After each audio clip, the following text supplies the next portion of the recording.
Hi, and thank you so much for joining me. My name is Natasha Dominguez, and I'm an astrologer and tarot card reader, owner of Mindfulness and Mysticism. Today, I just want to talk a little bit about the lunation cycle and how I like to use the moon phases to help myself better align with my intentions, ultimately allowing me to achieve goals on a much better timeline. So I hope this information can help you align better with the lunation cycles and help you also achieve your own goals on a better timeline. So just to start off the lunation cycle, we basically look at the new moon, which is also known as the dark moon. So this is when the earth is completely obstructing the light of the sun onto the moon, making it basically appear invisible to our eye, at least from Earth. So this can be seen almost as like the cycle of a seed. When you are looking to plant something, you take that seed and you put it inside the dark dirt, right? And then you have to water and nurture that dirt and make sure it has enough sunlight just so you can actually see something happen from that, like see the sprout occur, right? So the new moon can be looked at the same exact way as a seed cycle. But instead, what you want to do is really just make an intention for yourself, for the month ahead, for your goals, your career. It literally could be anything. But this is a ripe time energetically to be making these commitments and really putting that out there in the universe to really make things happen. You do have to work with the rest of the moon cycle, of course, to actually see any results from these intentions that you make at the new moon. But I'm just going to give you a little bit of an overview of how I work with the moon cycles. And I'm really excited to hear if you do anything different or if you have any suggestions or rituals for certain moon phases that you could share with us in the comments. So again, new moon, new beginnings, blank page, new possibilities. It's time to plant the seed. After that, you would have a waxing phase. So an easy way to remember, unfortunately, is wax on, wax off. So you're waxing on to the new moon, the full moon. You're waxing up to the full moon. And then when you're waxing off, you're going back to the new moon. So waxing on, full, waxing off, new. So you're going to first go to a waxing crescent. So we're approaching that first quarter phase. And this is where you're really experiencing a fresh burst of energy. You are really excited about these new intentions. You're really conceptualizing it and getting some details together. You're declaring that this is the path you're taking. You're really it's taking off at this point. Then you hit the first quarter. So we're halfway to the full moon. And would be about a week later from the new moon. And this is where you're really gaining momentum in this intention setting, in this goal, but you may experience a couple challenges. You may hit a rocky patch or two, but it's causing you to pay attention. And that's where you can start to see, like, this is where I need to focus my action, and this is what maybe I should not focus on at this point.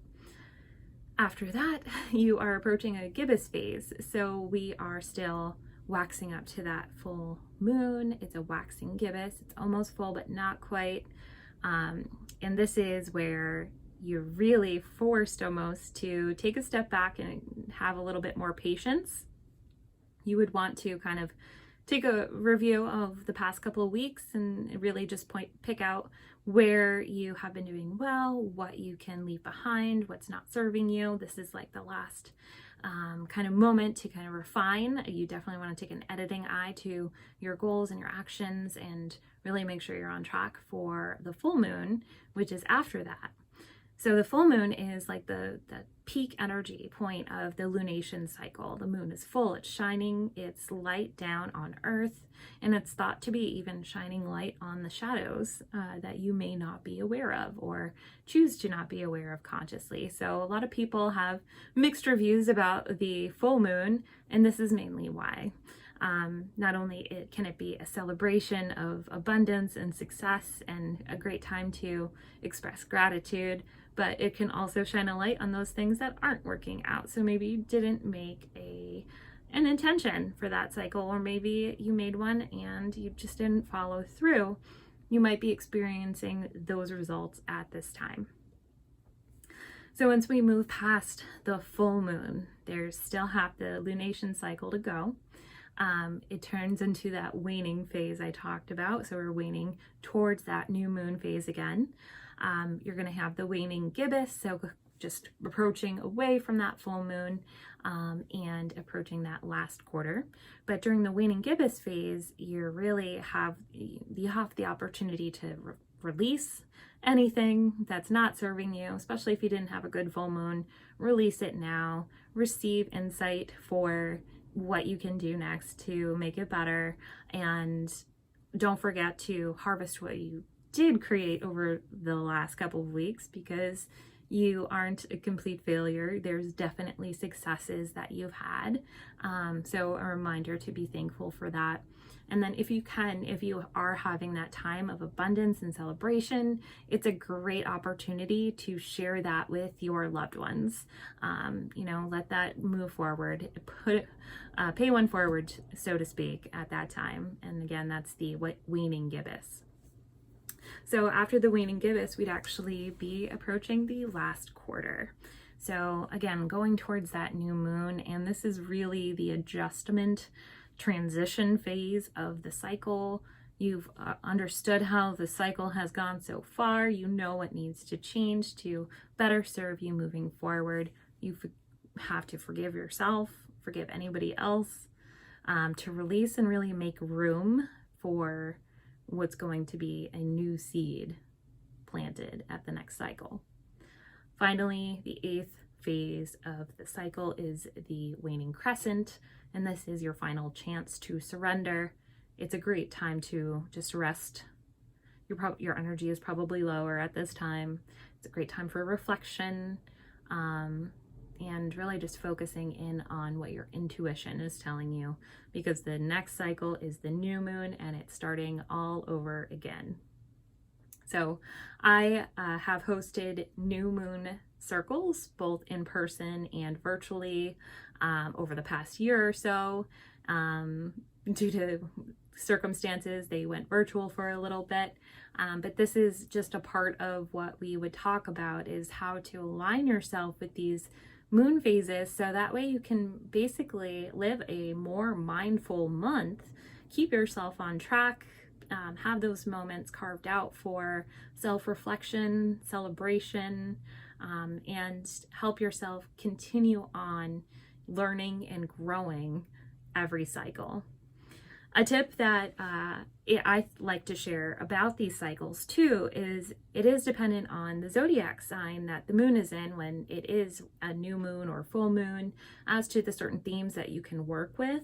So you could work with the new moon in Sagittarius, which is coming up, and really dive into those Sagittarian themes and utilize that to influence your chosen intentions for the month, or anything along those lines. Anything that really calls to you is what you should do with these sorts of things. But let's say it is a new moon in Sagittarius, you're starting your cycle of intentions on, you still may not see the results of that particular intention until maybe 6 months later, when the full moon in Sagittarius would actually occur. So with that being said, it's like you can work on these small time intentions month to month, and you will see progress with that. But for really like long-term life decisions, just because it didn't come to fruition 2 weeks later at the full moon, this could keep brewing. This is just going to keep building until 6 months later you have the full moon of the new moon sign that you made the intention on. So just something to think about. And again, I would love to hear if you have any certain ways of thinking about different lunation cycles or parts of the cycle, any rituals that you would like to do, or if you share any of the same things that I like to do that I've mentioned, anything at all. Let me know in the comments. Don't forget to subscribe, hit that like button if you will, and hit the bell for notifications when I post again. Thank you.